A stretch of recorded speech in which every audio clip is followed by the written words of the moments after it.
Tá. Tudo certinho. Hoje nós teremos métodos gráficos de imagem, né, na insuficiência cardíaca. Dr. Igor, que é ecocardiografista e profissional, nosso coordenador da UTI cardiovascular, doutor Daniel Muricy, aí seja bem-vindo também. E doutor André Maurício, que agora eu estou vendo aqui a pandemia afastou a gente aí um pouquinho, mas agora eu estou encontrando com ele aqui online, né? Aqui. Um grande amigo, uma pessoa que eu tenho um carinho enorme, uma admiração. André Maurício, a gente já se conhece desde a época da acadêmica, né, André? Desde a faculdade. Desde a época da faculdade e quase que a gente percorreu esse caminho junto. O André entrou na insuficiência cardíaca primeiro do que eu. Ele entrou lá no grupo do ambulatório do UPS, lá com Chico Reis e companhia, e depois eu entrei. E para mim ali foi um momento especial também de aprendizado. Então eu fico muito feliz aí em revê-los. Então, Daniel, o seu áudio está aberto aí, doutor Daniel? Eu que agradeço aí o convite aí de vocês dois. A gente fica feliz aí. Ele vai falar sobre ressonância cardíaca, né? E Igor brilhantemente aí dividiu essa aula aí. Igor falou que vai tomar a maior parte do tempo, viu André? Ele já me disse, rapaz, que ele vai falar durante 2 horas, eu só vou falar durante 15 minutos. Foi assim que ele falou. Boa noite, doutor André. Boa noite. Boa noite. Satisfação também, o colega aí, André Maurício. Inclusive, aprendi a solicitar e a gostar de ressonância como um exame de insuficiência cardíaca e miocardiopatias com ele. Aí, seja bem-vindo, satisfação também.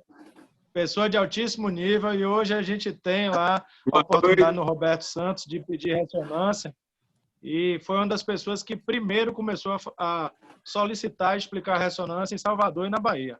Sim, um grande pioneiro. Um abraço, meu amigo. Seja bem-vindo. Maravilha. Aí, e nosso convidado especial está aí, né? Zelito Miranda. Satisfação enorme aí, viu? Como é que boa noite, doutor. Aí, tudo bom? Seja bem-vindo aí. Poxa, obrigado pelo convite. Estamos aqui. A gente fica numa alegria enorme, né? De rever, né? Rever e contar com o seu talento aí. Pedir aí, a gente está com a gratidão enorme aí pela sua disponibilidade, né? Eu sei que não deixa de atrapalhar um pouquinho, né, o dia a dia, então eu te peço até desculpas aí pelo esse incômodo aí, e todo o público aqui está muito feliz com sua presença, viu? Muito pelo contrário, obrigado pelo convite, é um prazer imenso estar aqui falando com você e toda a galera que está aí participando dessa live, e também ser um testemunho, né, de mais um dos tantos que passaram e se salvaram via você, via suas mãos e sua medicina, que, graças a Deus, eu também sou, para a galera que não sabe, para a turma boa aí que não sabe, eu também fui uma das vítimas que salva por o doutor André Durante, foi muito legal. A gente está aqui continuando firme e forte, fazendo nosso som, fazendo nossa música, que é nosso ofício, né? E tentando sobreviver dentro dessa pandemia maluca, dessa insanidade que está acontecendo. Esse novo normal, né? Desafiando a humanidade inteira, né? É um novo normal, né, André? É uma coisa assim muito esquisita, né? E que logo no começo eu fiquei com a sensação que isso ia acontecer durante o quê? 2 meses. Eu acreditava assim, eu suspendi um evento, Forró no Parque, lá no Pelourinho, no dia 15 de março. No dia 14, nós suspendemos porque surgiu o decreto do governo do estado e também da prefeitura, que na segunda-feira entraria totalmente essas coisas todas. Para mim, foi uma coisa meio maluca, né? Aí eu achava que ia durar 2 meses, ia ser uma coisa assim, mas não durou 2 meses. Já estamos hoje em setembro, né? E continuamos com as mesmas preocupações, né? Com o mesmo isolamento, com as mesmas coisas todas, fugindo, né, cada dia mais e tentando evitar contatos, com fica em casa, com os protocolos todos de saída, quando tem que sair mesmo. Então, é uma maluquice, mas vamos vencer e vamos sair disso. E eu acho que com forró, a gente ainda encara isso de uma melhor maneira, viu? Com um forrozinho aí gostoso, a gente vai levando. Pelo menos, né? Já dizia Vinícius de Moraes, mas não tem nada não, tem o meu violão. Maravilha. Vinícius tinha essa coisa, um toquinho, né? Dizer, mas não tem nada, tem o meu violão. E assim a gente vai tocando a vida. Com certeza.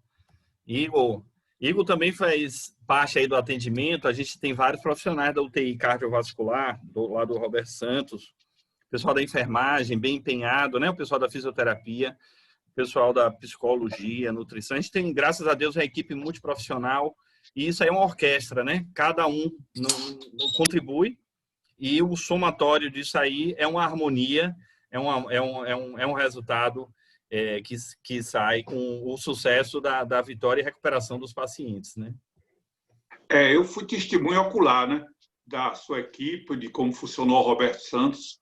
Só tenho a agradecer ao conjunto de ações que foi desenvolvido ali. Eu vi também, presenciei na UTI, né, o entorno todo das pessoas que estavam lá também, o cuidado, o zelo que vocês tinham, né, pelas pessoas.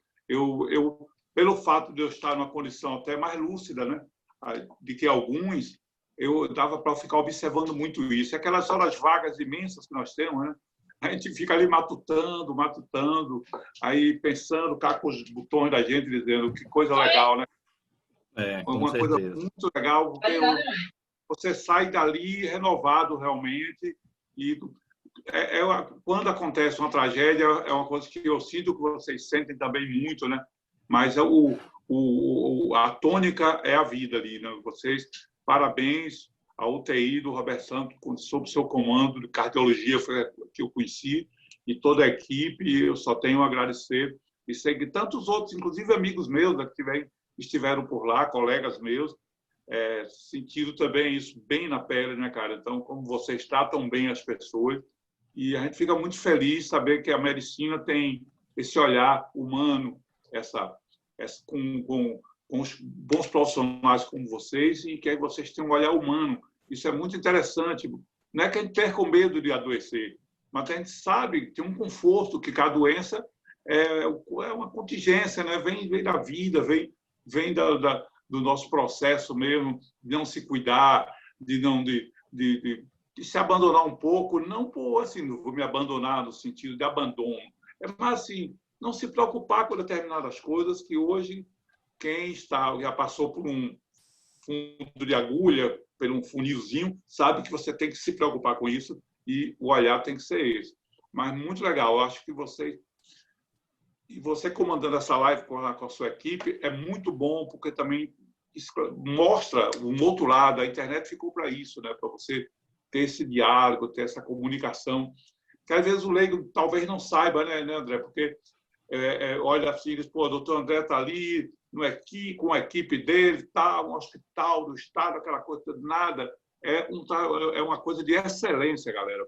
É uma coisa de excelência, é uma coisa de altíssimo nível. Não quero voltar lá tão cedo na vida. Mas eu digo que é uma coisa que as pessoas que passarem, tiverem necessidade, vão se sentir pelo menos tranquilizado, e a família também tranquilizada, que está lá em boas mãos santas. Quer tocar uma palhinha aí pra gente? Quer tocar um forrozinho? Podemos? Uma brincadeira? Um forró que eu gravei, uma canção há muito tempo atrás, o nome dela é Combinação Perfeita. Quando te encontrei, lindinha, a minha vida se modificou. Eu tava só, você também sozinha. Um grande amor então desabrochou. Fogueira acesa, lenha seca pra queimar. Um fogaréu que faz a noite clarear. Amor assim não pode ser fogo de palha. É o sopro da navalha, labaredas pelo ar.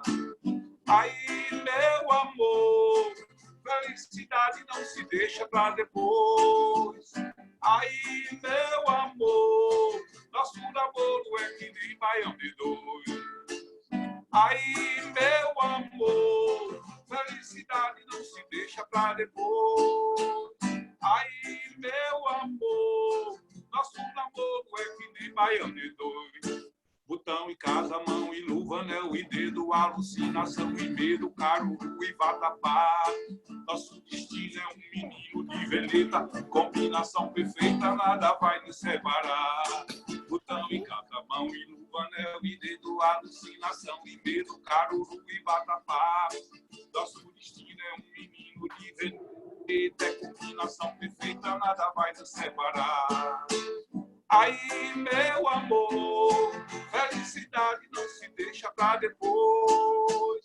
Aí, meu amor, nosso namoro é que nem baião de dois. Show. Combinação perfeita. Muito gostoso, muito gostoso. Doutor Igor Schonoffen? Hoje eu estou no papel de apresentador, não estou como moderador, mas estou sentindo falta. Mandar um abraço aqui para Zelito. Tudo bom? Tudo bem, meu querido? Um prazer tê-lo aqui conosco. Poxa, bom rever você também aí, cheio de energia. Maravilha. Aproveitar aqui, Cássio, plantonista lá da UTI Cardíaca, tá mandando um abraço. Nosso sanfoneiro. Exatamente. Sanfoneiro. Tem que marcar aí um dueto. Vamos! O pessoal gostando muito e estão pedindo aqui, é porque o pessoal às vezes manda para o meu quem privado. Tá aqui, ó. Diga aí, Igor. Continue. Ficam com vergonha de botar no chat, estão pedindo alguma música de Gonzagão. Pronto. Pode ser Respeita Januário? Vamos cantar outra? Que eu estou por causa da letra dela. Sim. Fique à vontade. Riacho do Navio. Você que manda. Show. Riacho do Navio corre pro Pajeú. O rio Pajeú vai despejar do São Francisco. O rio São Francisco vai bater no meio mar. O rio São Francisco vai bater no meio do mar. Riacho do Navio corre pro Pajeú. O rio Pajeú vai despejar do São Francisco. E o rio São Francisco vai bater no meio do mar. O rio São Francisco vai bater no meio do mar. Se eu fosse um peixe, ao contrário do rio, nadava contra as águas sem desse desafio. Saía lá do mar pro riacho do navio. Eu ia direitinho pro riacho do navio, pra ver o meu brejinho, fazer uma caçada, ver a pegada do boi, andar na vaquejada e dormir ao som do chucari e acordar com a passarada. Sem rádio, sem notícia das terras civilizadas. Sem rádio, sem notícia. Sem rádio, sem notícia das terras civilizadas. Sem rádio, sem notícia das terras civilizadas. Ó, meu amor, não vai embora. Fique mais um bocadinho. Se você for, André chora. Vamos cantar só um tiquinho. Quando eu chego nessa live, não quero sair mais não. Vou bater, quebrar a barra, eu vou pegar o sol com a mão, eu vou pegar o sol, pegar com a mão, eu vou pegar o sol, pegar com a mão, eu vou pegar o sol, eu vou pegar com a mão. Galinheiro se apagou, o sanfoneiro cochilou e a sanfona não parou e o forró continuou. E o galinheiro se apagou, o sanfoneiro cochilou e a sanfona não parou e o forró continuou. Ó, meu amor, vai embora, ó, fique mais um bocadinho. Se você for Zelito, chora, iê, iê. Vamos cantar só um tiquinho. eu chego nessa live. Não quero sair mais não. Vou até quebrar a barra. Vou pegar o sol com a mão. Eu vou pegar o sol. Pegar com a mão. Eu vou pegar o sol. Eu vou pegar com a mão.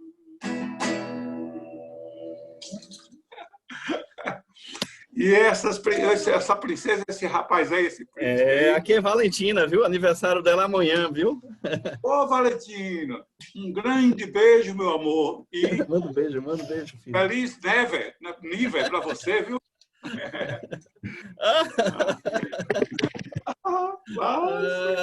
Sabida, viu? Danada. Valeu, vai lá.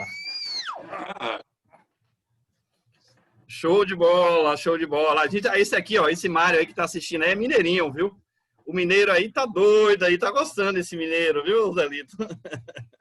Muito bom. Tudo bem? Tudo bem, Zelito. Parabéns aí, viu? E muito obrigado pela participação. O convite de André é uma ordem. Muito bom. Vamos lá, mais gente pedindo aí, Igor? Forró gostoso danado.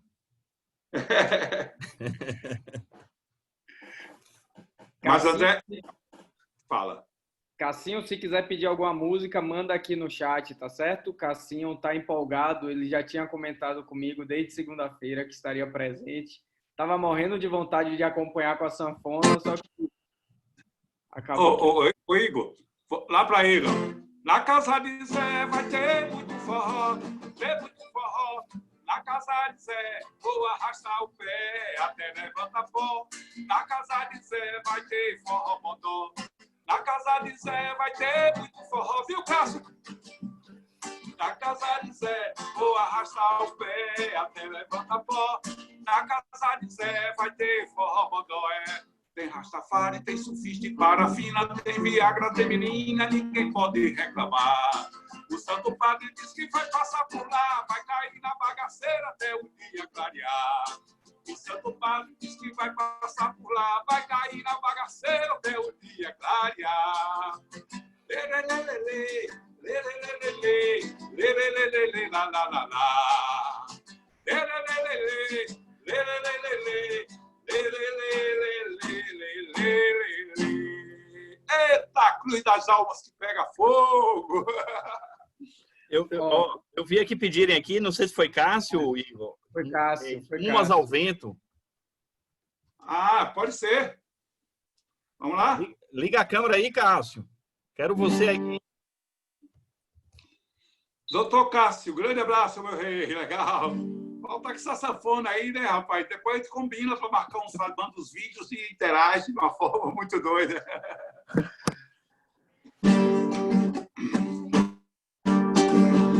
Sei que aí dentro ainda mora um pedacinho de mim. Um grande amor se acaba assim, feito espumais ao vento.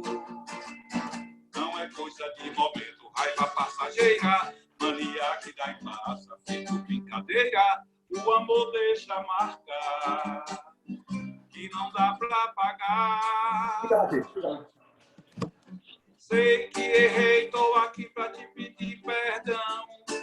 Cabeça doida, coração na mão.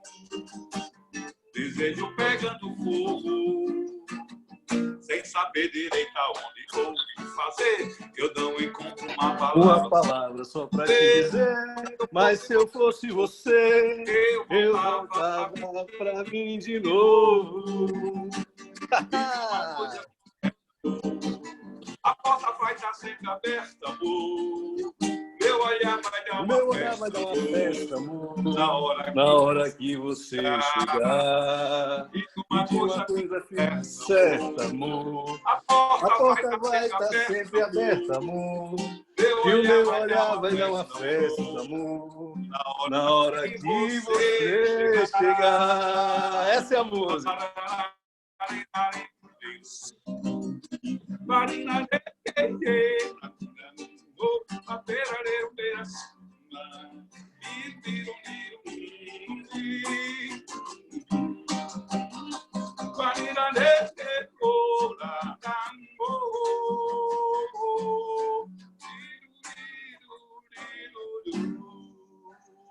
Muito bom, Zelito.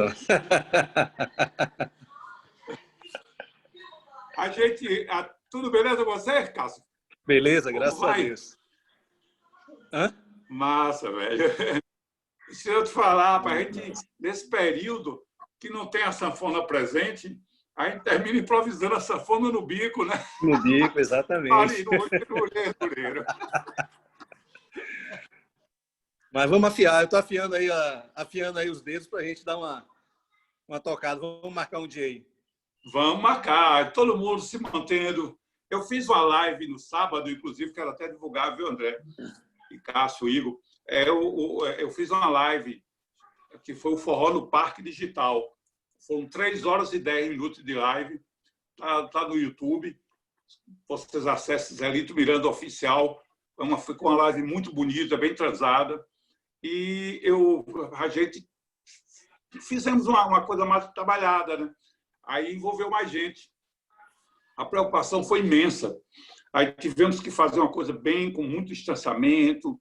Não usei banda, mas a minha próxima live de outubro, uma live show também, a gente vai usar banda, eu vou usar música mesmo, porque a gente vai ter que vencer o medo, né, cara? E começar a se preocupar com o protocolo, com o álcool, com a máscara, se cuidar, para os abraços acabaram, né? Que saudade, né? De abraçar um amigo, uma amiga.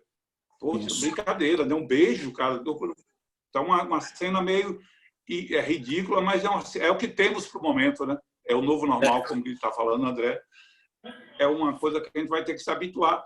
Mas vamos tentar voltar a interagir de uma forma muito discreta, mas fazer isso de novo para ver se a gente reconquista um pouco dessa alegria perdida.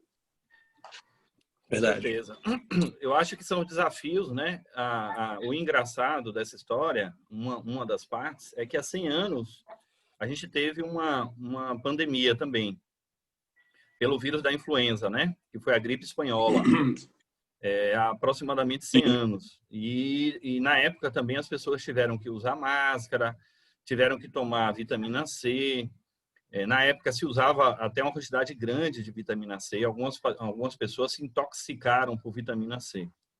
Hoje, com internet, com globalização, com avanço científico, a gente às vezes vê desafios semelhantes. Então, essa questão da informação, né, Zé Lito? Quem é da área de artística também, com certeza, colabora e contribui muito, né? Porque a informação é uma coisa que é o que estimulou a gente a fazer esse curso. Eu acho que a gente que é da área de saúde, a gente tem essa obrigação por natureza, né?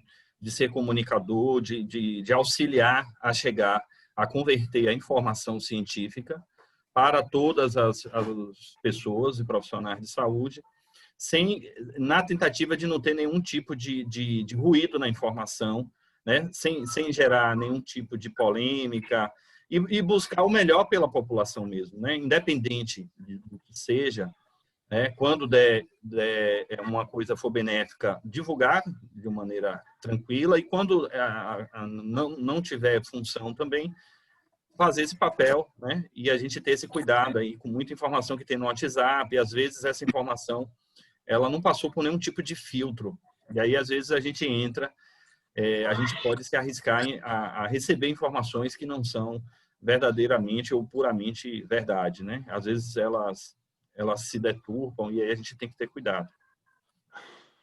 Então, de qualquer forma, a gente fica muito, muito feliz com sua recuperação, sua presença, sua disponibilidade. A gente sabe que a gente também é fã, né? Eu sou seu fã e todo mundo que está aqui. E você está aí com esse pulmão de aço, né?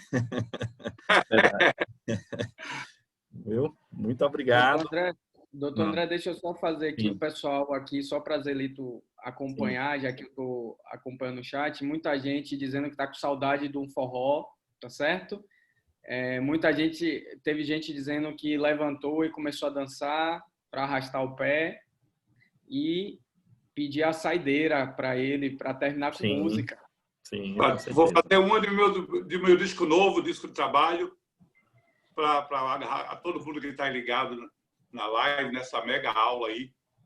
E eu acho assim que se eu fosse de saúde, eu não sou da área de saúde, mas saúde eu acho que todo mundo termina sendo, né? Todos nós queremos saúde, energia. Pelo menos nós somos sintonizados com a saúde. E falar que realmente eu sempre fui um cara, André, que tive um pulmão muito forte, uma energia muito... Eu fui atleta quando garoto, né?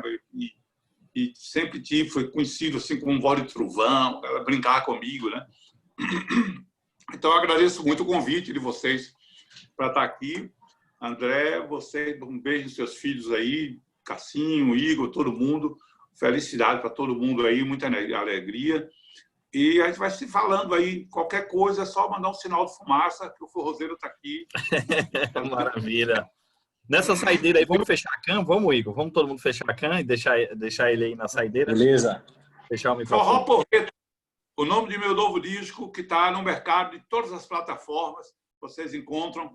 Ou então vai na live que eu fiz no sábado e vai lá no YouTube, se inscreva no meu canal, Zé Miranda Oficial. Divulguem para a galera se inscrever. E tamo junto, galera. Muito obrigado pelo convite meu, André. De coração. Eita, forró porreta, shot, shot, shot bom.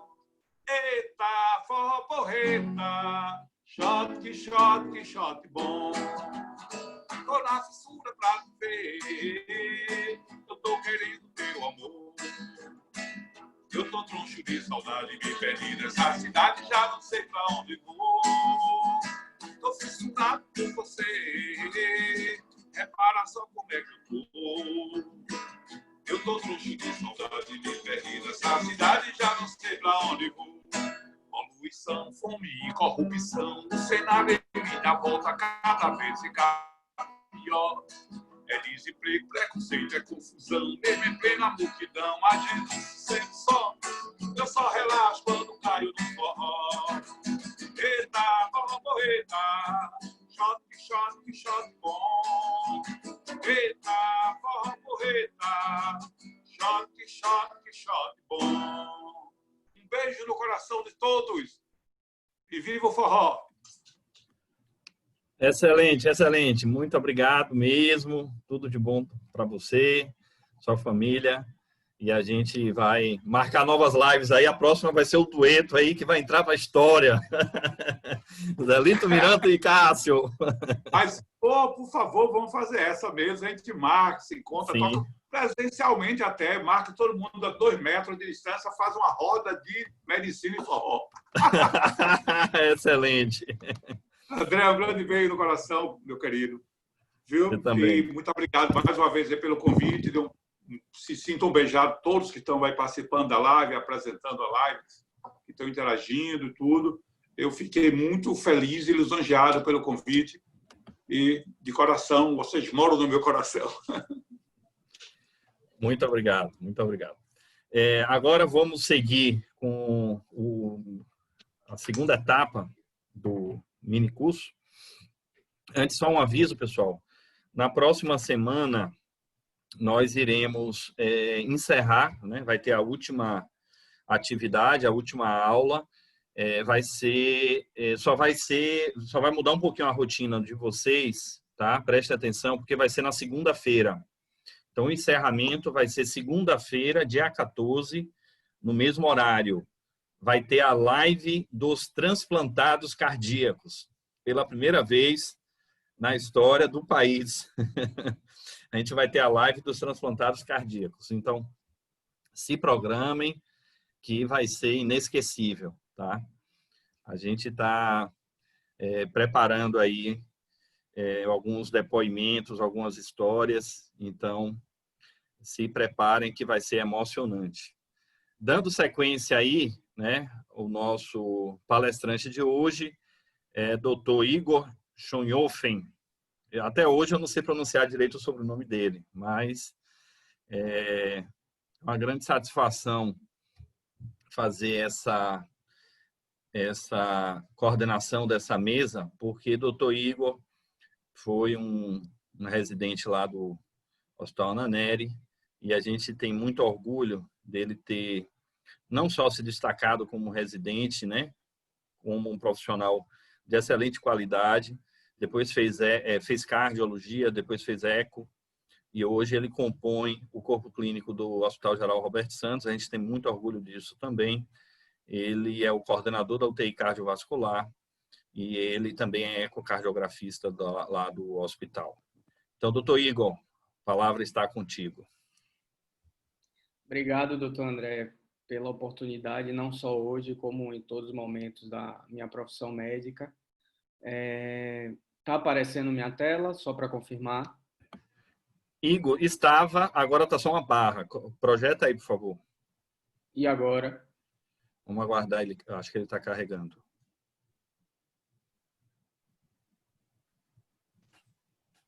Apareceu? Não, está escuro.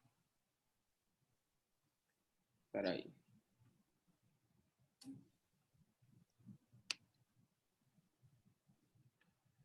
Coloque de novo para projetar que vai. Agora, Oi? Apareceu. Pronto. Deixa eu só maximizar aqui.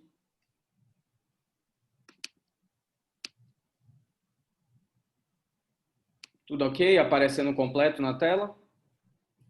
Tá. Tá? Então vamos lá. Boa noite, pessoal. Já fui apresentado, a maioria de vocês já me conhecem. Eu estava como papel de moderador nas últimas aulas. Hoje sou responsável pela primeira apresentação, intitulado Ecocardiograma na Insuficiência Cardíaca. É a quinta aula do minicurso de insuficiência cardíaca. Então, deixa eu só minimizar aqui minha tela. Vou começar com 2 casos clínicos bem rápidos, só para vocês se interessarem pelo tema. Caso clínico 1, uma paciente do sexo feminino, 30 anos, ela sem comorbidades prévias e iniciou um quadro de dispneia e edema de membros inferiores. O caso 2, um paciente masculino de 52 anos, diagnóstico prévio de doença de Chagas, e que foi internado para uma realização de uma colecistectomia. Então, estou apresentando para vocês 2 pacientes, um sintomático, sem comorbidades prévias, e um segundo paciente que é assintomático, mas com diagnóstico prévio de doenças de Chagas. Espero ter prendido a atenção de vocês e, com o decorrer da aula, a gente vai tentar ensinar algumas coisas que podem ajudar no manejo e na investigação desses pacientes. Falando um pouquinho da história do ecocardiograma, o ecocardiograma nada mais é, falando de forma simples, sem entrar em detalhes físicos, é um ultrassom do coração. Ele começou a se disseminar a partir da década de 50 na Europa, principalmente após a Segunda Guerra Mundial. E aqui no Brasil, o primeiro exame ele foi realizado em 1974, no Hospital da Beneficência. Mas é para São Paulo. retirar abdominal. Tchau, Júlio. Boa noite. Eu acho que alguém está com o microfone aberto. Pessoal, se todo mundo puder fechar o microfone. Então, o primeiro exame aqui no Brasil foi realizado em 1974, no Hospital da Beneficência Portuguesa, em São Paulo. A nível de Bahia, eu fui atrás de um pouquinho de história. O primeiro exame foi realizado mais ou menos em 1978, no Hospital Cardiopulmonar. É um exame que não existe contraindicação, então é um exame que não usa contraste, é um exame indolor, é um exame que não precisa preparo, então não é necessário jejum. Entendam que eu estou falando do ecocardiograma transtorácico. Existem várias modalidades de ecocardiograma. O transesofágico, o ecocardiograma estresse. Eu estou falando especificamente do ecocardiograma transtorácico. O exame geralmente é realizado com o paciente deitado, basta ter um médico e um aparelho e uma sala de bioimagem. Agora, não é muito, quer dizer, é comum acontecer do ecocardiografista acabar se deparando com cenas como essa. Então, já fica de dica para vocês. Apesar do ecocardiograma ser um exame simples, ele é um exame que tem limitações, tanto da parte médica, porque ele é um exame operador dependente, como da parte do paciente. Então, pacientes com curativos, com drenos, o ambiente, muita luminosidade, enfisema subcutâneo, DPOC, tudo que dificulte a visualização das janelas ecocardiográficas podem prejudicar e ser uma limitação à realização do exame. Falando um pouquinho mais de história, percebam, esse é um aparelho da década de 80, um aparelho grande, de difícil locomoção, pesado, e hoje em dia nós já dispomos de aparelhos do tamanho de um notebook, aparelhos portáteis que facilmente podem ser manejados de um lugar para outro. Você pode realizar um eco beira-leito sem grandes dificuldades. E o mais atual que existe são aparelhos que cabem na palma da mão, como esse modelo que eu estou apresentando. É um aparelho, só para a curiosidade de vocês, ele está em torno de 7 a 10 mil dólares, com a cotação atual em torno de 55 mil reais. Mas por que eu estou mostrando isso? É a evolução do exame de imagem, não só na ecocardiografia, mas em todos os exames de imagem, mostrando a importância desse exame e a evolução tecnológica. Como já dizia o pensador Kant, ele já dizia: quem não sabe o que procura não reconhece o que acha.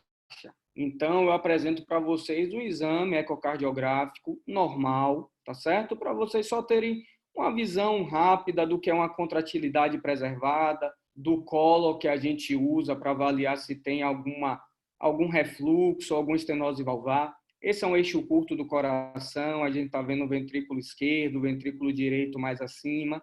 Só para vocês terem, quem nunca teve a oportunidade de ver um ecocardiograma ou de realizar, um exame 4 câmaras, percebam que as câmaras são de tamanhos normais, a contratilidade é preservada, tá certo? Então, é um exame só para vocês se habituarem com o método.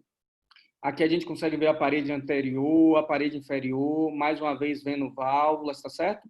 Então, ao decorrer da aula, eu vou falar sobre alguns aspectos do exame e é bom que vocês tenham noção do que é um exame normal. Falando um pouquinho em relação ao eco na insuficiência cardíaca, a diretriz brasileira, ela utiliza a insuficiência cardíaca, ela pode ser classificada de várias formas, desde a classe funcional até o perfil clínico hemodinâmico. Porém, a classificação mais usada e que faz parte do dia a dia do cardiologista é baseada na fração de ejeção.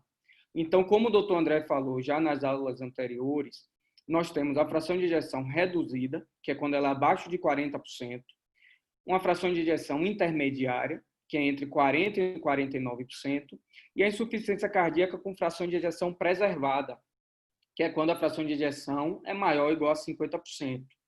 Você não precisa, não é só o ecocardiograma que define a função ventricular dos pacientes. Vocês vão ver na aula de ressonância cardíaca, cintilografia, existem outros métodos. Porém, o ecocardiograma, ele te dá variáveis outras que te ajudam no diagnóstico, como alteração estrutural e avaliação da função diastólica, que faz parte das ferramentas necessárias, como, por exemplo, para o diagnóstico de insuficiência cardíaca com fração de ejeção preservada. Falando um pouquinho, lembrando os comentários de Dr. Daniel Muricy da primeira aula, o paciente chega, a gente vai fazer anamnese, exame físico, eletro, raio-x de tórax, que são os exames básicos. Porém, a gente sabe que o exame físico, como o doutor André Durante também mostrou, ele tem certas limitações. Então, na suspeita de insuficiência cardíaca, a diretriz brasileira, independente da suspeita ser baixa, média ou alta, ela sempre vai indicar o ecocardiograma como o primeiro exame na investigação, seja para confirmar a sua suspeita, seja como para sugerir um diagnóstico alternativo. Então, é classe 1 a indicação de ecocardiograma para todos os pacientes com suspeita de insuficiência cardíaca, tanto para avaliar a questão estrutural, como avaliar a função cardíaca, planejar o tratamento e fazer uma estratificação prognóstica.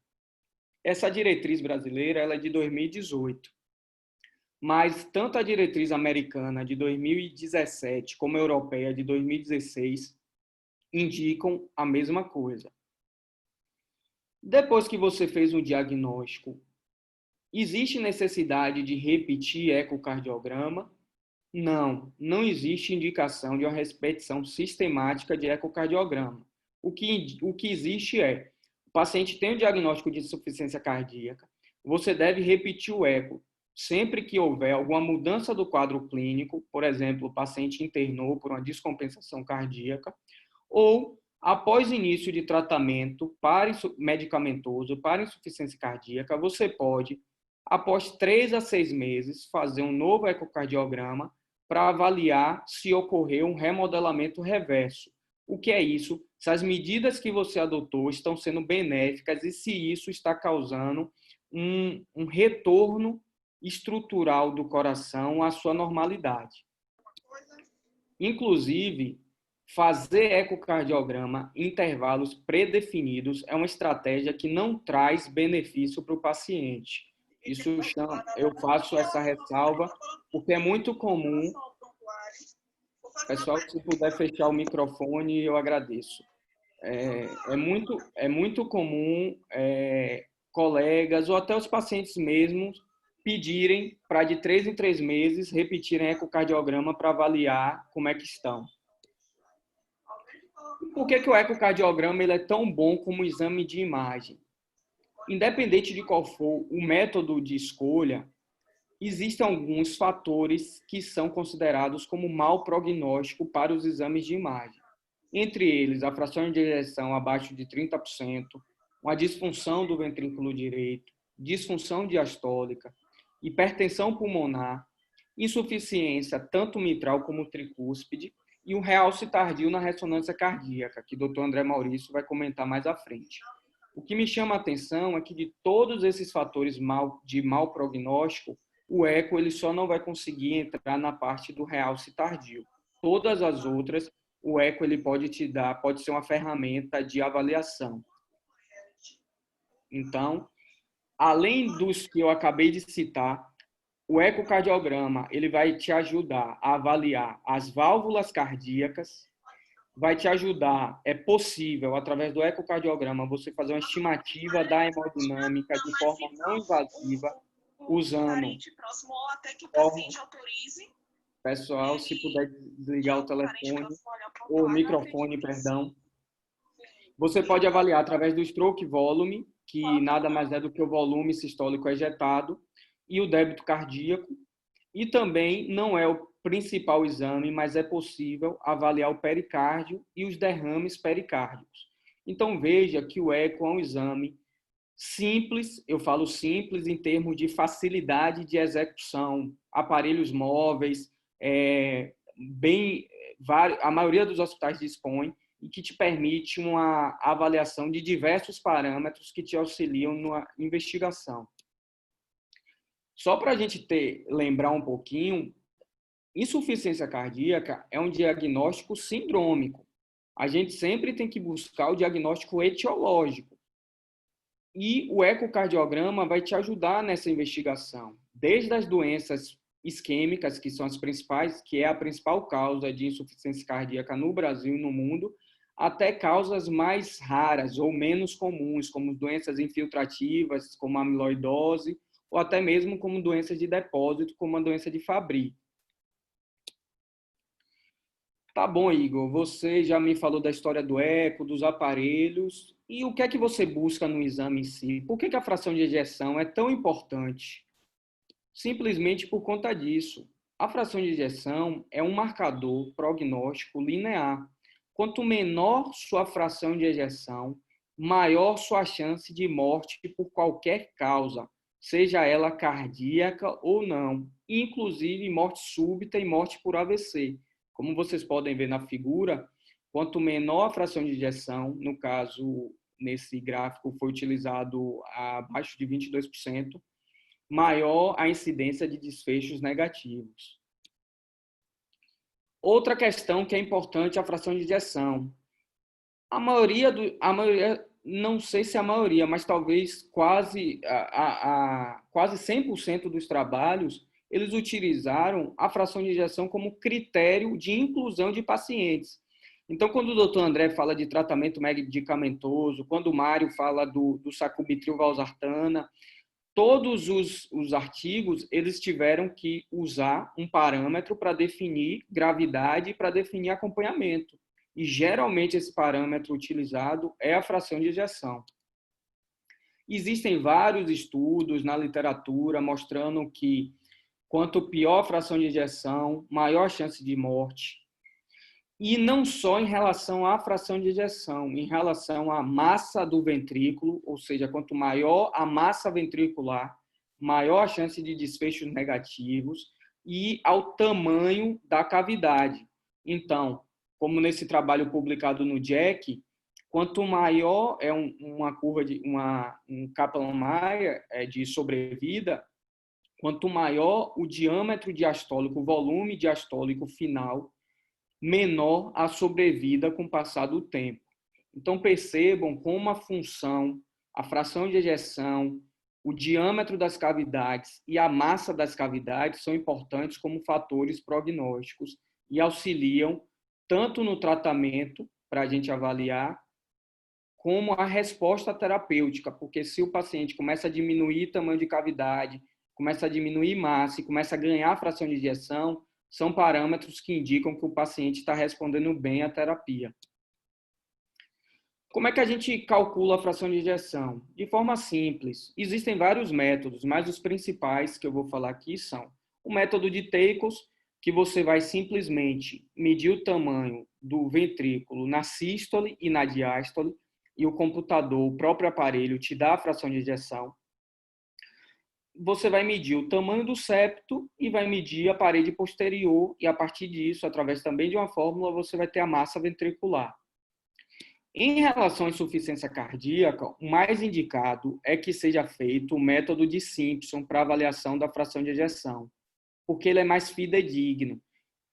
Por exemplo, pacientes que sofrem de insuficiência cardíaca de causa isquêmica ou pós-infarto podem ter alterações segmentares em que você pode não através do método de Teikos, não se demonstrar com queda de fração de ejeção.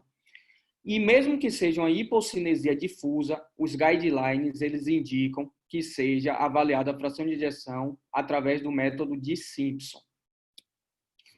É claro que a linha de tempo ela continua andando e o ecocardiograma ele continua evoluindo. Esse é um exemplo de um ecocardiograma 3D. Vocês percebem aí, você pode rodar o coração, pode fazer várias imagens, pode avaliar a melhor válvula e pode calcular de forma mais acurada os volumes das cavidades. Então, o Eco 3D, ele aumentou a precisão e aumentou a confiabilidade. Além do que, ele diminuiu a variabilidade intra- e interobservador na avaliação da função ventricular, da fração de ejeção. Outros métodos que podem ser usados para avaliar a função de ejeção, a fração de ejeção, é o strain, que nada mais é do que um índice de deformidade miocárdica. Eu estou mostrando aqui, não vou entrar em como é feito o método, nem como funciona, é só para vocês terem ideia, é um software, você faz as marcações e ele faz os cálculos, tá certo? O strain, ele vem em voga nos últimos anos porque ele te acrescenta pacientes que estão assintomáticos e com fração de ejeção normal ao modo de Simpson, pode já ter uma disfunção sistólica subclínica. E o strain consegue pegar isso de uma maneira precoce. Vou dar um exemplo bem simples hoje em dia que o strain está sendo muito usado. Mulheres portadoras de câncer de mama e que estão fazendo quimioterapia. É indicado ela fazer um strain no início do tratamento e sequencialmente. Caso o strain já mostre perda de função, antes mesmo do que o 2D normal, o médico assistente, junto com o cardiologista, provavelmente vai suspender ou até mesmo modificar a terapia quimioterápica. Além disso, o strain está ajudando no diagnóstico etiológico.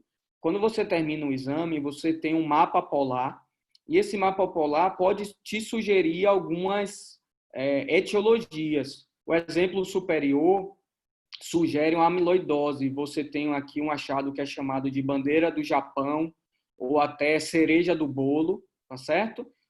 E, então, pensa assim em amiloidose cardíaca. E no exemplo de baixo, você tem um mapa polar sugestivo de miocardiopatia hipertrófica. Você tem um strain alterado principalmente na parede septal. Então, veja quantas ferramentas o ecocardiograma tem hoje em dia para auxiliar no diagnóstico. Em relação à função diastólica, Igor, os pacientes que têm insuficiência cardíaca com fração de ejeção preservada, a fração de ejeção está maior ou igual a 50. Ok, eles têm pior prognóstico do que os pacientes, do que os outros.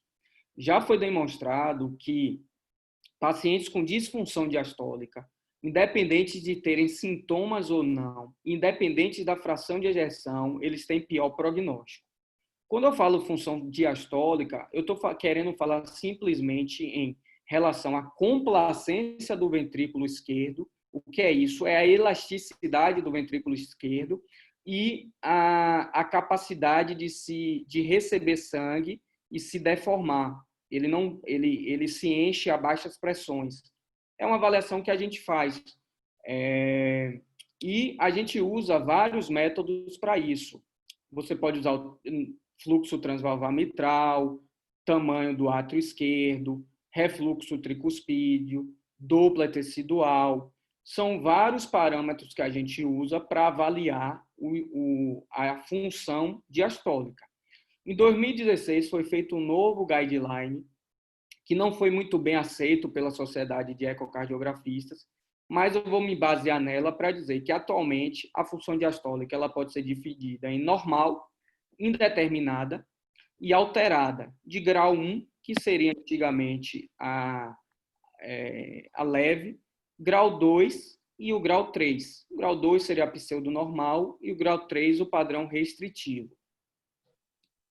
Assim como na disfunção sistólica, a disfunção diastólica, existem também vários trabalhos na literatura correlacionando quanto pior a disfunção diastólica, mais chance de desfecho desfavorável, tanto em mortalidade como em internamento. Esse risco na tela não fui eu que fiz, eu não sei quem está com a caneta liberada, mas enfim. Tem um trabalho interessante que, antes da alta hospitalar, foi dosado o biomarcador, que o doutor André também já falou sobre, o BNP, e foi feito um ecocardiograma avaliando a relação E' que é uma relação de função diastólica. E foi visto que se a E' fosse maior do que 15 e o paciente tivesse um BNP no dia da alta maior do que 250, a chance desse paciente reinternar em 7 dias e até evoluir a óbito era muito grande. Vários parâmetros da função diastólica foram avaliados isoladamente, vários trabalhos mostrando aumento de sintomas, eventos cardiovasculares, morte, necessidade de transplante, piora da classe funcional. Então, assim, a função diastólica é uma ferramenta que, rapidamente, o eco te dá acesso que outros métodos não te dão. Em relação ao ventrículo direito, eu estava falando tudo relacionado ao ventrículo esquerdo. O ventrículo direito ele é considerado no ecocardiograma, existia uma piada que era o ventrículo esquecido, porque ele não é tão fácil de ver como o ventrículo esquerdo. Então, o ventrículo direito ele era esquecido, mas isso mudou com os últimos anos. O ventrículo direito ele deve ser medido, assim como o átrio direito, porque também tem implicações prognósticas. Então, deve-se medir o ventrículo direito, fazer o volume do átrio direito, avaliar a função do ventrículo direito. O doutor André sempre brinca e me pergunta como é que está o ventrículo direito. Então, a gente usa vários parâmetros, como TAPSE, como FAC, como onda S', que são parâmetros que nos diz a função do ventrículo direito. Então, o ventrículo direito ele pode estar com a função sistólica preservada ou alterada, de forma leve, moderada ou grave. O eco 3D também pode ser usado no ventrículo direito e te dá uma acurácia maior para a fração de ejeção, e o strain também pode ser usado no ventrículo direito. Só um trabalho rápido mostrando que tanto mortalidade geral como mortalidade cardiovascular e hospitalização aumentam quanto maior a disfunção do ventrículo direito. Em relação à insuficiência mitral e insuficiência tricúspide, por que, Igor, você está falando de insuficiência mitral e tricúspide, já que a gente quer avaliar força ventricular, disfunção, relaxamento? Porque é o seguinte, a insuficiência mitral e a insuficiência tricúspide, a gente precisa definir, através do ecocardiograma, se é primária ou secundária, que modifica completamente a conduta. Se o problema é na válvula, se for uma disfunção primária que gerou um refluxo grave, ou uma estenose grave, que gerou uma insuficiência cardíaca, o tratamento é a troca valvar. Agora, se esse refluxo ele é funcional, por dilatação do anel, por dilatação das cavidades, não adianta você fazer a cirurgia, o tratamento é medicamentoso. Hoje em dia já existe o MitraClip, que pode ser usado em pacientes que fazem tratamento medicamentoso otimizado e mesmo assim mantém sintomas secundários à insuficiência mitral grave. E já está começando a ser usado também o clipe para a válvula tricúspide. Além disso, falando um pouquinho das câmaras direitas ainda, a gente tem acesso a PSAP, que nos dá uma ideia de hipertensão pulmonar, que também é um marcador prognóstico. E agora, para finalizar, voltando aos casos que eu comentei inicialmente com vocês, para relembrar, uma jovem de 30 anos com dispneia e edema. Esses casos são reais, foram feitos semana passada no Hospital Roberto Santos. Percebam, um ventrículo dilatado, o ventrículo esquerdo dilatado, insuficiência mitral, tem o átrio esquerdo dilatado, tem, se você olhar, aqui já é um outro corte, tá certo? Mas mostrando que é uma hipocinesia difusa, tá bom? Comparando com o exame anterior que eu mostrei de normalidade, vocês conseguem ver que é um exame alterado. Aqui é um corte 4 câmaras, aumento global dos 2 átrios, aumento dos ventrículos, disfunção dos 2 ventrículos, tá certo?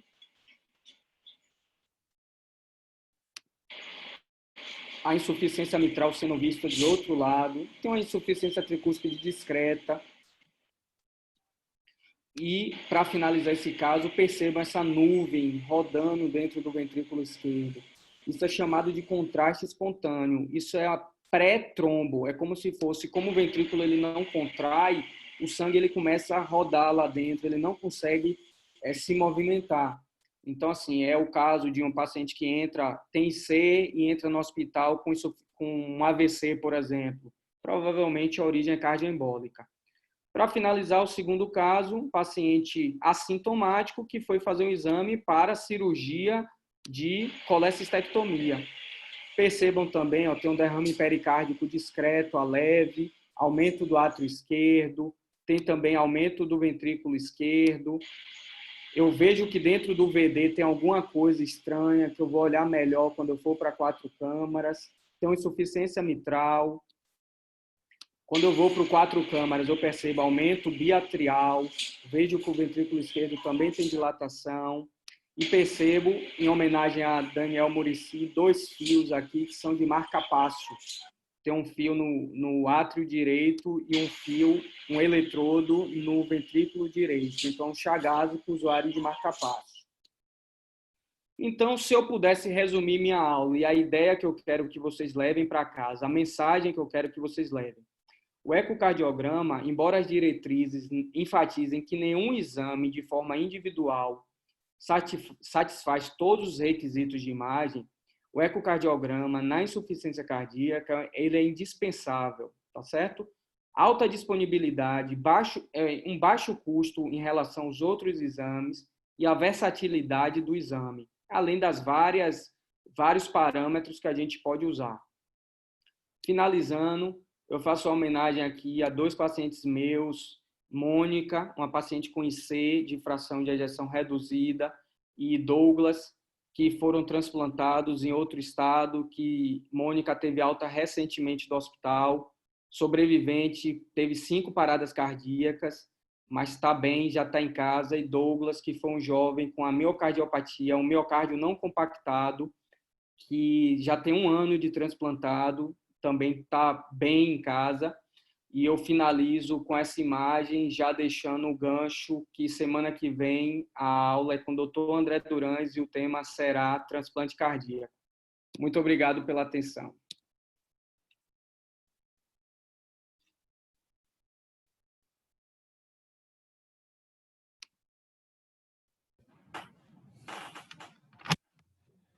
Excelente. Agora, doutor André Maurício vai falar um pouquinho da ressonância e aí depois a gente abre para perguntas. O pessoal já tá fazendo perguntas aqui no chat e aí a gente depois faz o comentário dos 2 métodos juntos. Por favor, doutor André Maurício, pode projetar a tua apresentação? Deixa eu ver se o áudio... Eu vou bloquear aqui o áudio de todo mundo para não ter problema. E... Boa noite, pessoal. Acho que vocês estão me ouvindo.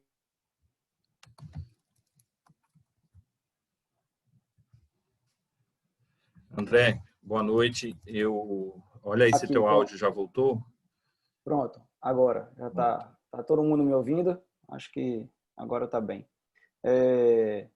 Primeiro agradecer, né, claro, ao meu amigo André e a Igor aí o convite. É sempre bom revê-los, rever grandes amigos. André eu conheço desde da faculdade, né, passando pelo Exército, né, mas não pode esquecer a época do Exército. Foi uma longa caminhada até hoje, né? E que bom tê-los como amigos. Gente, eu vou falar um pouquinho da ressonância. Deixa eu ver se dá certo essa história de compartilhamento de tela aqui. Eu espero que dê. Aqui. Conseguem ver aí? Deixa eu ver aqui se... Mas ainda não está em tela inteira, não é isso? Deixa eu ver. Isso. Aqui. Pronto, deixa eu botar aqui. Agora acho que sim. Pronto, André. Tá bom. Deixa eu só colocar aqui para eu conseguir passar o slide. Aqui, pronto. Pessoal, é o seguinte, para fins de didática, eu tentei dividir a minha pequena aula, né? Que Igor falou cerca de 2 horas, eu já tinha dito que ele ia fazer isso comigo e deixar somente 10 minutos para mim. Aí eu tentei dividir a aula em 3 etapas, tá? Dividir a função da ressonância na sístole, na diástole e na insuficiência cardíaca por causa de válvulas, não é isso?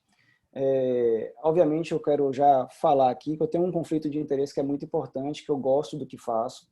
Então, obviamente, né, eu gosto do eco, gosto da ressonância, então eu vou sempre falar, normalmente eu vou falar bem desses métodos, mas a gente não pode esquecer da parte de evidência científica, que ela não pode deixar ela não pode ser deixada de lado, até porque é um exame caro e que tem que ser pedido com sabedoria.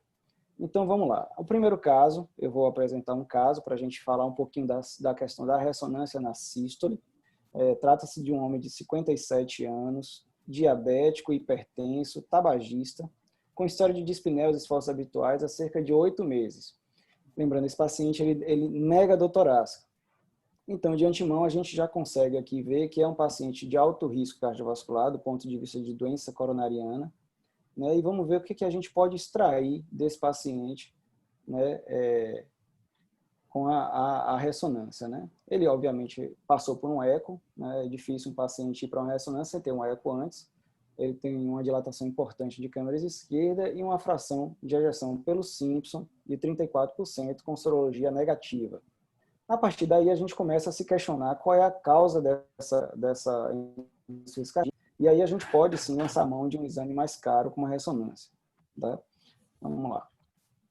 A primeira coisa que a ressonância pode conseguir trazer para a gente são dados um pouquinho mais acurados em relação à função ventricular, ou seja, a descrição anatômica do ventrículo, né? A contração ventricular de forma mais acurada do que o próprio eco, do que o próprio Simpson. O Simpson, ele vê, digamos assim, uma junção de 4 planos, enquanto na ressonância a gente vai fatiar o coração e fazer volume sistólico, volume diastólico, volume sistólico, e assim calcular em cada plano, em cada fatia do coração, a gente calcula uma fração de ejeção e o software já dá o somatório para a gente. É muito semelhante ao eco 3D nesse sentido, a acurácia é bem semelhante em relação à função, mas o eco 3D talvez perca um pouquinho a questão de resolução espacial e a gente perde algumas vezes a descrição de algumas estruturas, né? Como, por exemplo, o diagnóstico de miocardiopatia não compactada, nesse paciente daqui, por exemplo. Eu espero que vocês estejam conseguindo ver o vídeo mesmo, né, em si. Então, a ressonância consegue ver a questão anatômica e funcional de uma maneira bastante acurada. Além disso, né, seguindo o exame, eu estou falando de um exame padrão, a gente continua podendo ver, por exemplo, alterações anatômicas, não só alterações valvares, a gente consegue ver aqui, vocês conseguem ver eu apontando, eu estou apontando a mitral agora, né, mostrando insuficiência mitral, insuficiência tricúspide e trombos intracavitários aqui nos 2 ventrículos, tá certo? Então, muitas vezes o paciente pode ter alguma contraindicação, um eco transesofágico, a gente pode abrir mão desse exame, lembrando sempre que é um exame mais caro do que um próprio eco transesofágico, agora talvez seja menos, talvez não, é menos invasivo do que o eco transesofágico. André, desculpa te interromper, mas pode ir mostrando onde é ventrículo, direito, esquerdo, átrio, porque certo. o público é variado, é só para todo mundo.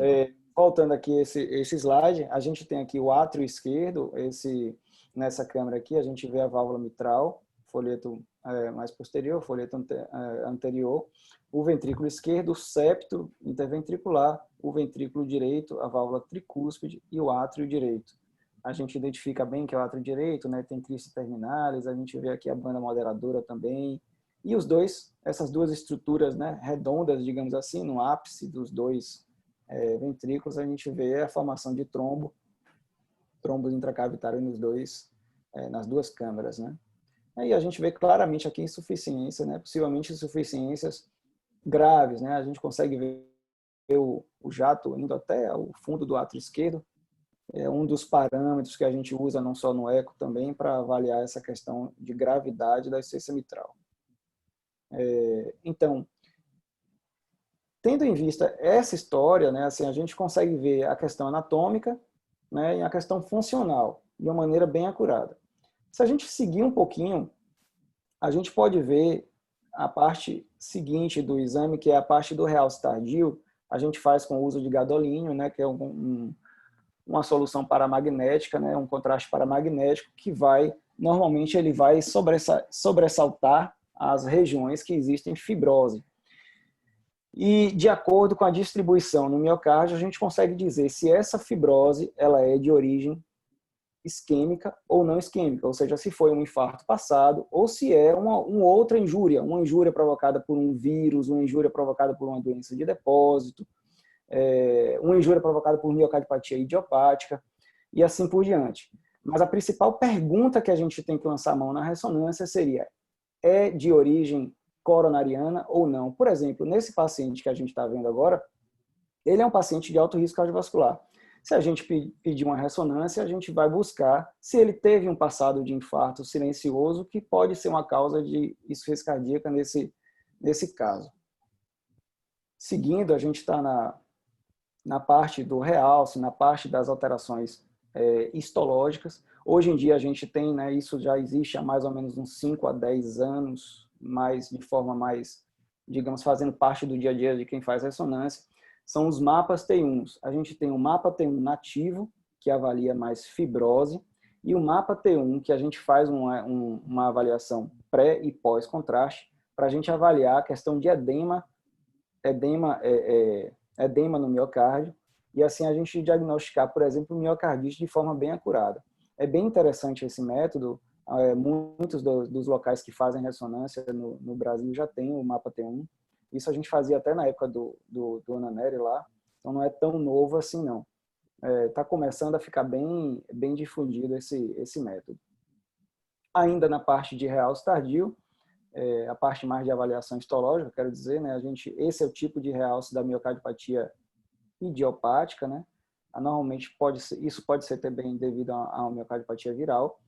O que existe é uma grande associação entre localização do realce com o tipo de injúria miocárdica, né? Existem trabalhos na literatura mostrando até uma associação entre o tipo de vírus que causou, Coxsackie, herpes vírus tipo 6, com a localização do realce, se ele foi septal, se ele foi lateral. Por exemplo, normalmente o herpes vírus tipo 6 é mais septal, então a gente consegue dizer mais ou menos, né, com uma certa acurácia a causa da ressonância. Esse é um esqueminha bem interessante, né, que a gente pode ver o tipo de distribuição do contraste, né? Uma distribuição subendocárdica sugerindo infarto, aqui uma distribuição transmural, sugerindo infarto transmural, e uma distribuição mais em uma roda completa no miocárdio, mais por doença de depósito, né, que pode ser a própria amiloidose. Se a gente encontrar esse tipo de distribuição, a gente pode pensar em miocardiopatia hipertrófica. Aqui, como a gente viu no anterior, esse tipo de linha em septo, a gente pode pensar em miocardite, né, ou até miocardiopatia dilatada, idiopática. Nesse aqui, Fabry, sarcoidose. Então, a distribuição do realce é um dado importante no exame para a gente conseguir diferenciar a miocardiopatia, principalmente esses dois aqui, das outras causas. Se vocês notarem, a gente consegue ver se a causa é um infarto realmente prévio ou se é outra causa. É isso que é o mais importante. Afinal, isso vai mudar a conduta e isso muda o prognóstico. Afinal, a gente sabe que a insuficiência cardíaca por doença coronariana tem um prognóstico mais reservado do que as outras causas de miocardiopatia dilatada, né? Eu estou falando aqui de insuficiência cardíaca com fração de ejeção baixa, tá certo? Com fração de ejeção reduzida.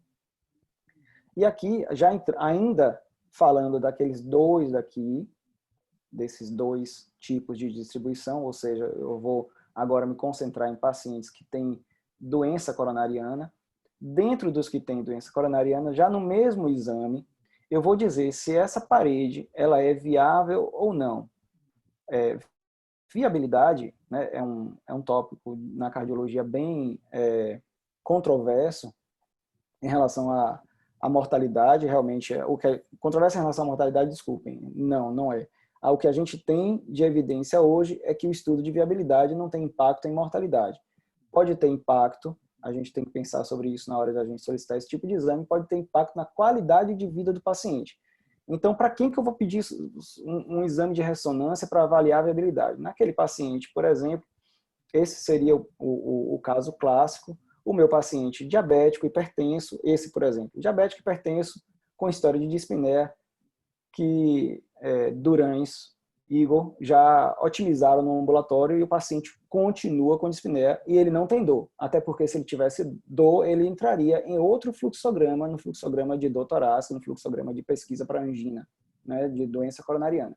Mas digamos que esse paciente não tem dor e aí ele tem insuficiência cardíaca, fração de ejeção bastante reduzida e está refratário ao tratamento clínico. E aí eu quero melhorar a qualidade de vida dele, mas eu não sei se eu abrir a artéria, ou seja, se eu fizer uma estratificação invasiva nesse paciente, ele vai ter benefício.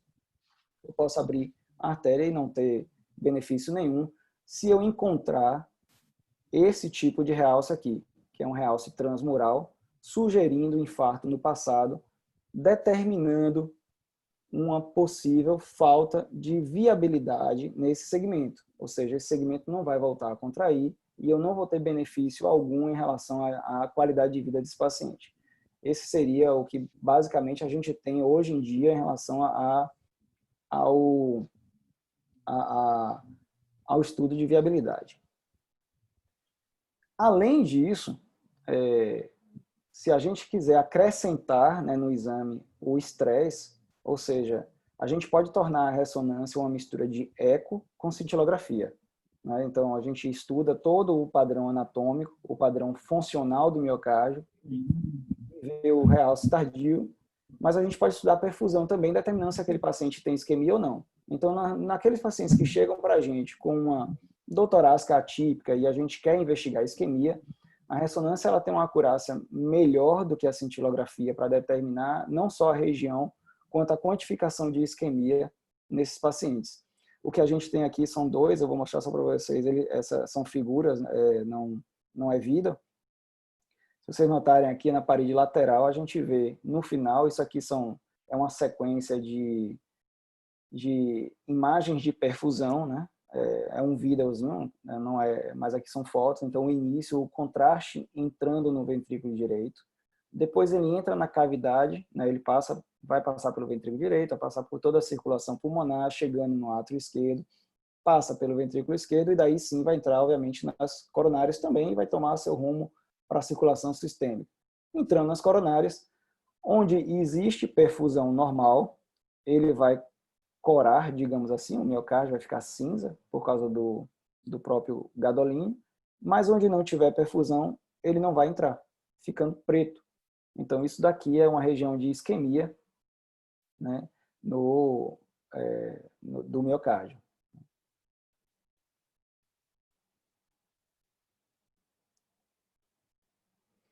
Mas, então, resumindo para a questão da função, naqueles pacientes com disfunção sistólica, né, de uma maneira geral, o que eu posso ver nas diretrizes, né, o que eu posso achar. Lembrando que diretrizes, né, a gente tem que lembrar o valor real de uma diretriz em relação à medicina baseada em evidência, tá certo? Isso não é uma receita de bolo, mas existe uma indicação da ressonância, que é uma indicação classe 1C, para avaliação de estrutura e função cardíaca. Principalmente, a gente tem que levar isso aqui em conta quando o eco se mostra inadequado. Tá? A avaliação de etiologia, né, isquêmica, né, pelo método, também quando os outros métodos não forem conclusivos. Essa diretriz é um pouco antiga, eu acho que isso aqui já dá para subir um pouquinho, por causa da comparação com a cintilografia. E a avaliação de etiologia também, eu acho que dá para a gente subir um pouco.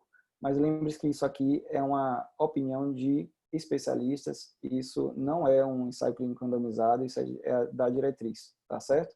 Mas a gente tem que ter o bom senso e ter na nossa mão uma ferramenta a mais para a gente poder avaliar a etiologia das miocardiopatias dilatadas.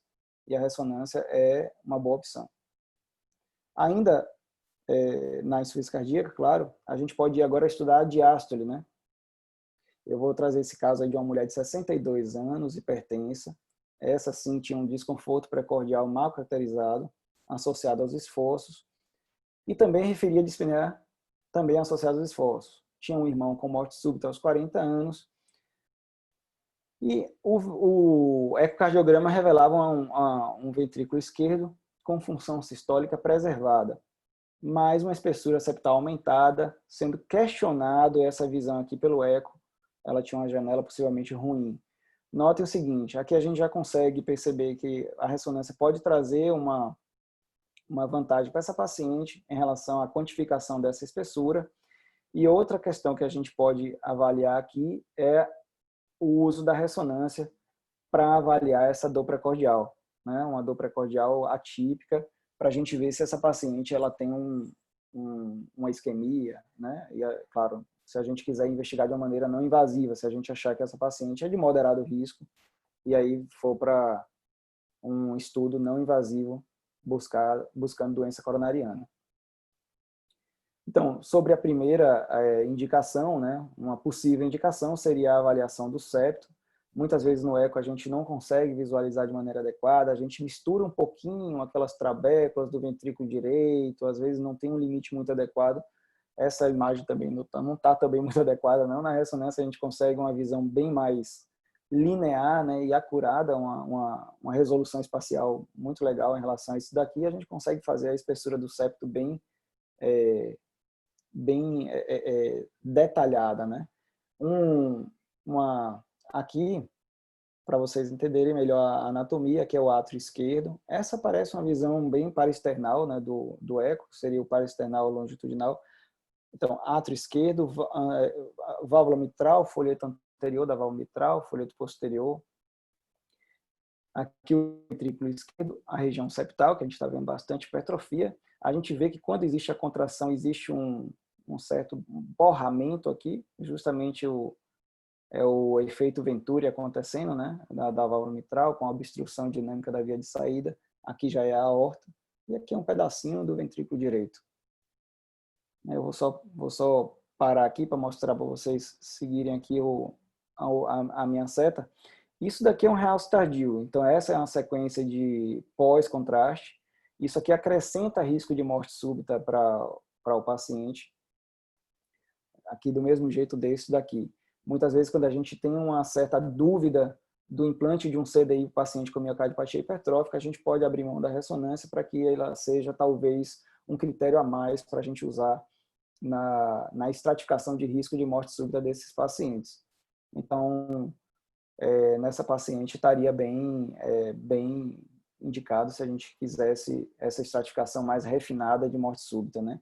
Aqui, ó, só para mostrar para vocês alguns trabalhos, um trabalho clássico, ele já é um trabalho mais antigo, né? Tem uns 2 anos, né? 2018, isso. Foi uma classificação em relação quanto maior a fibrose, maior o risco do paciente ter eventos, né? Principalmente eventos de morte súbita. Tá? Outro diagnóstico diferencial nesses pacientes com fração de ejeção preservada é a questão da amiloidose. É bem fácil isso na ressonância, a gente não só consegue ver a questão estrutural do miocárdio, né, ver essa diástole, né, ruim. Claro, aqui também tem uma sístole, talvez, que esteja ruim. Marina, acho que foi Marina que perguntou alguma coisa em relação à diástole para Igor na aula dele. Os critérios de insuficiência cardíaca diastólica são critérios clínicos e ecocardiográfico, mas a gente sempre já vai na suspeita lembrar que boa parte dos pacientes com insuficiência cardíaca tem insuficiência cardíaca com fração de ejeção preservada. O eco vai dar um parâmetro muito bom de diástole com a avaliação do fluxo na mitral, com a avaliação do Doppler tecidual, coisa que a ressonância não consegue fazer. A gente pode tentar fazer na ressonância, mas jamais vai ser a mesma coisa do eco.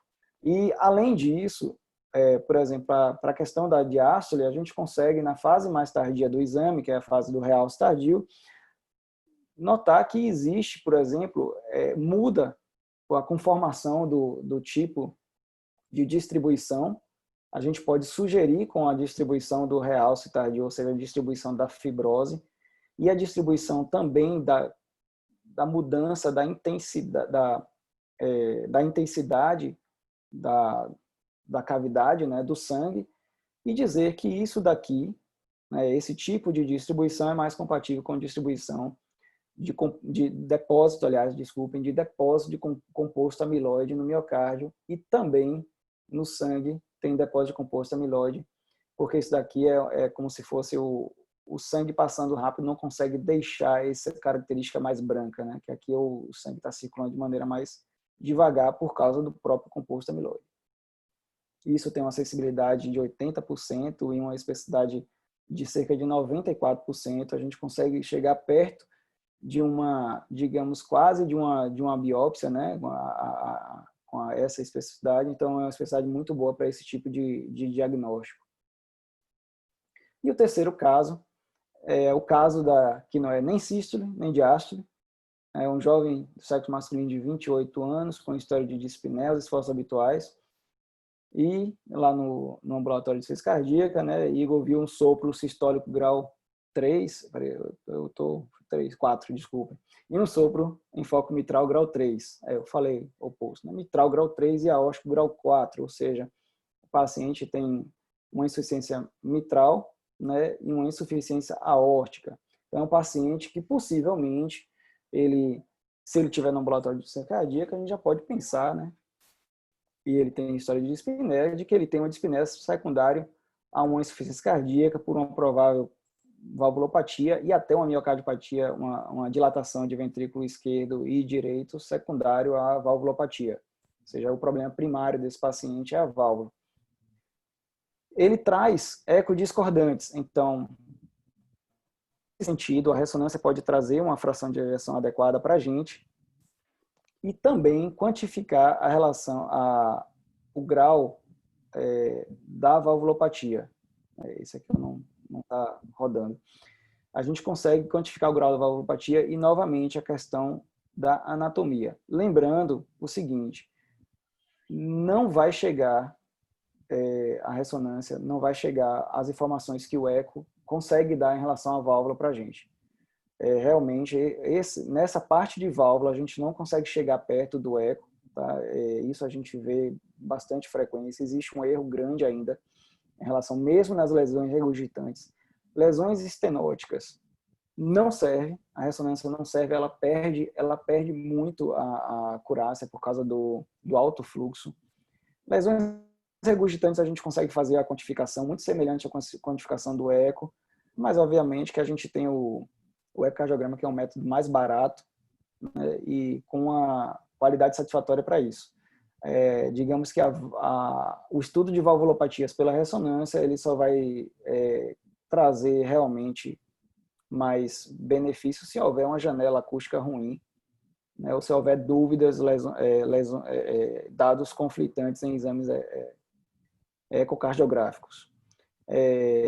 Não esquecer, né, claro, a questão de anatomia, né, por exemplo, se a gente quer, muitas vezes a gente perde, entra justamente a questão da janela, se a gente perde a qualidade da janela e a gente perde a descrição das válvulas, da válvula aórtica, por exemplo, a questão mitral dos scallops também, a gente pode ver na ressonância, mas isso sempre pisando o pé no freio, que a válvula não é o forte da ressonância, e sim miocárdio. Apesar da gente ter esse tipo de imagem, conseguir fazer o cálculo tudo direitinho, mas existe uma variedade entre os observadores um pouquinho maior do que, por exemplo, no tocante a realce tardio, no tocante a volume sistólico, fração de ejeção. Em relação à quantificação de doença valvar, o que a diretriz traz? Novamente, vocês olham aqui a avaliação da anatomia da função ventricular, tem um grau de recomendação 1. Quando a gente vai para as lesões de regurgitação, 2A, e aí começa a cair com lesões estenóticas, com lesões de próteses, com avaliação de vegetações. Basicamente, gente, é isso. Eu terminei não olhando aqui, eu estava revezando aqui a janela, estava com dificuldade para ver se alguém fez alguma pergunta, mas fiquem à vontade, por favor. Excelente, André. Excelente, André e Igor, a dupla aí, infalível. Vamos agora aproveitar aí para explorar os dois com as dúvidas nossas e da plateia também, tá? Eu vou só parar aqui a apresentação. Se você puder parar aí, André, eu só queria enquanto a gente vai tirando as dúvidas, eu queria mostrar rapidamente o slide da próxima. Eu vou pedir para o Dr. Daniel Muricy, se ele tiver com o áudio aberto, acho que já está, fazer alguma consideração. Sim. E a gente vai dando sequência aí. Vou pedir ajuda a Yasmin também. Podem mandar brasa aí. O pessoal aproveita aí para tirar dúvida com esses dois colegas aí que tem muita experiência e vivência com insuficiência cardíaca no dia a dia deles, tá?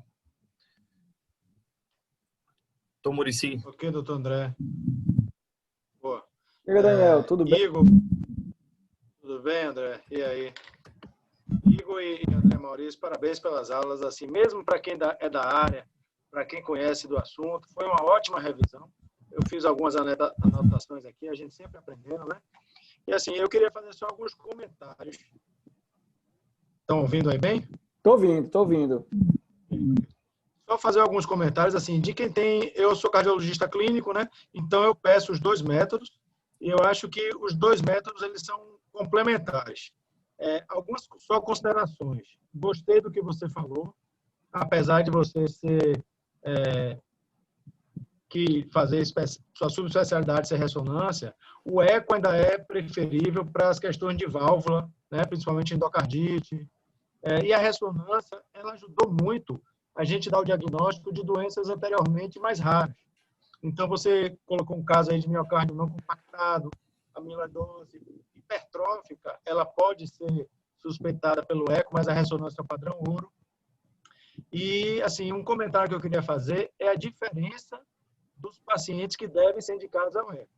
Então, o eco é um exame, como o doutor Igor colocou, rápido, beira-leito.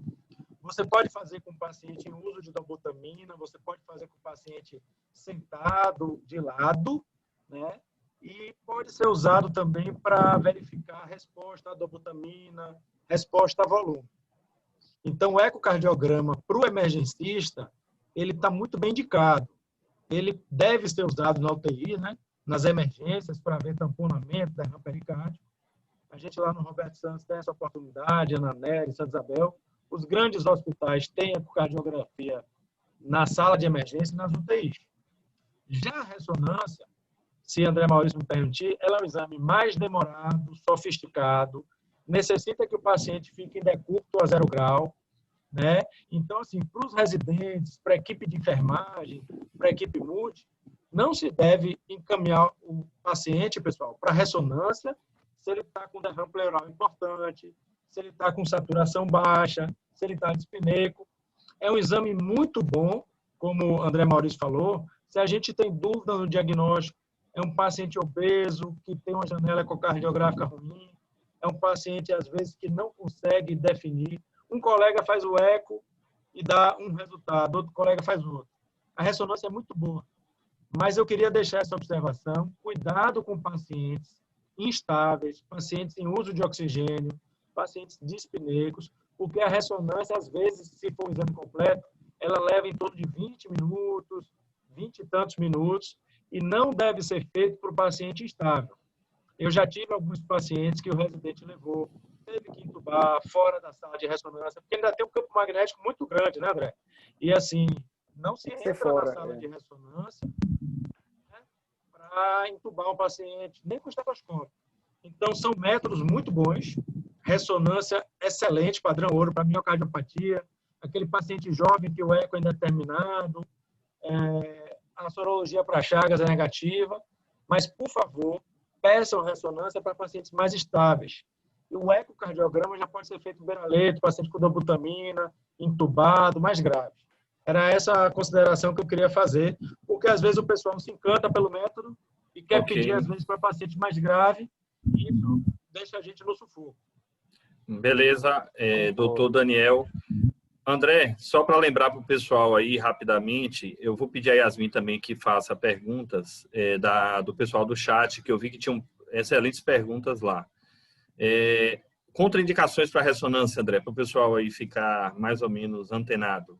Quando é que não pode fazer? Pessoal, é interessante assim, essa pergunta de André, muita gente pensa que, por exemplo, válvulas metálicas podem ser contraindicação para ressonância. Não é, tá?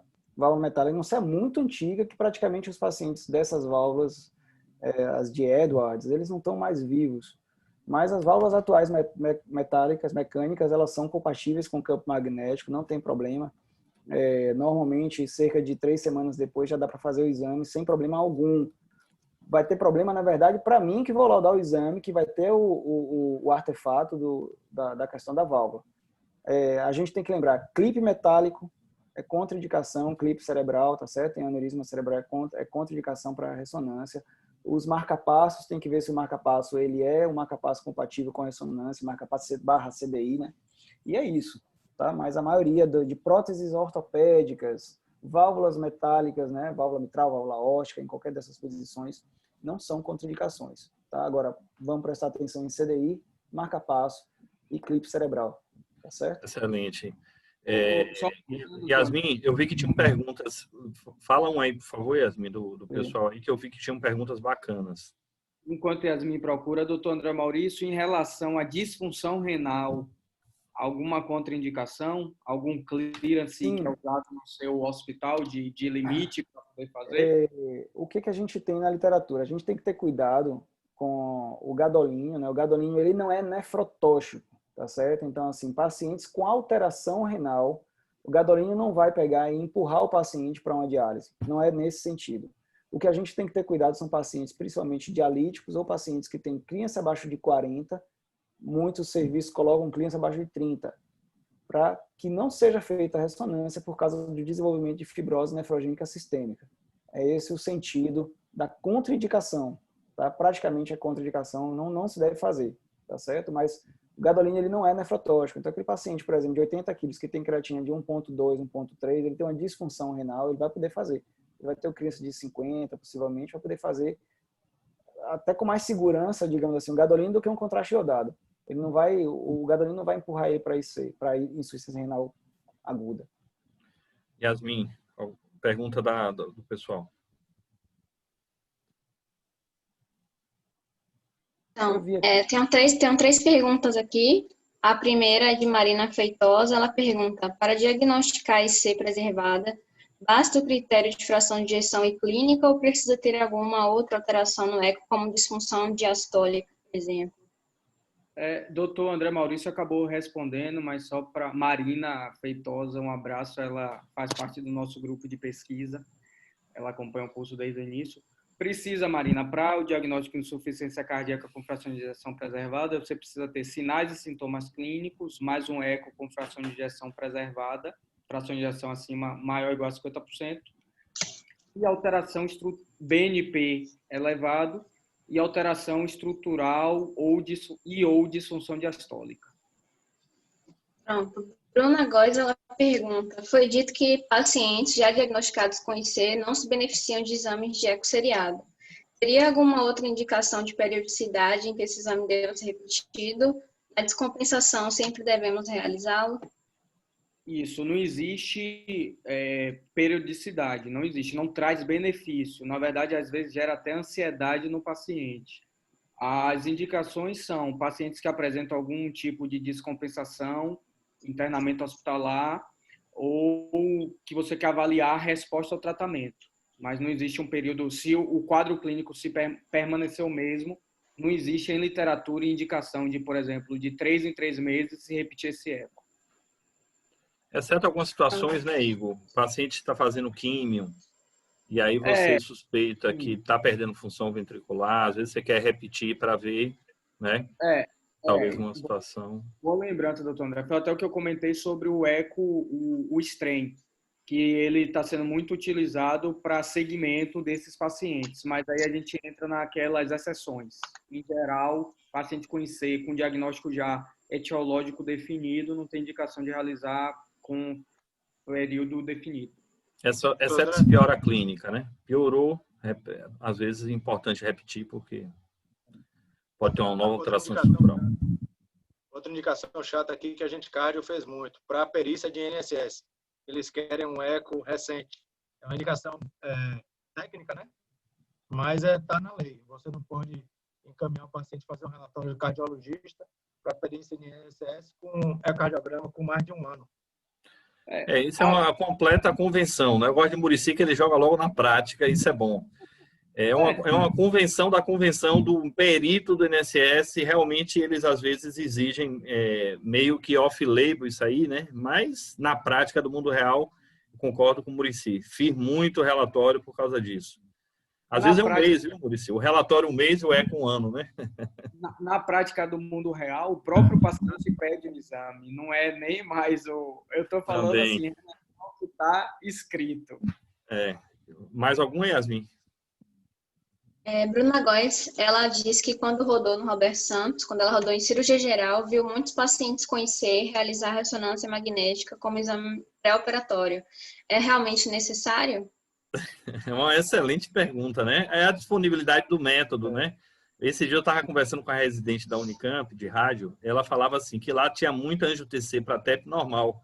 Falava, olha, como é que você pede lá? É só marcar um xizinho. Então, é por isso que estava dando muito angio-TC normal, né? Então, tem que ter uma avaliação preditora clínica para você fazer qualquer tipo de método de imagem, né?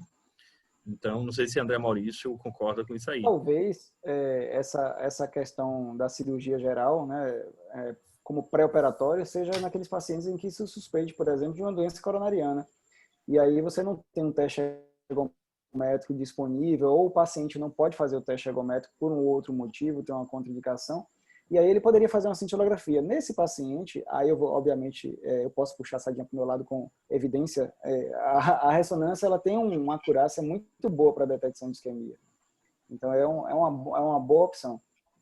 Doutor André, deixa eu fazer uma pergunta para o doutor André Maurício. A gente está com um paciente recente, um jovem de 23 anos, que teve um COVID em junho, agora desse ano, o eco mostrando uma hipocinesia difusa, uma disfunção ventricular grave, e a gente pediu a ressonância para investigação.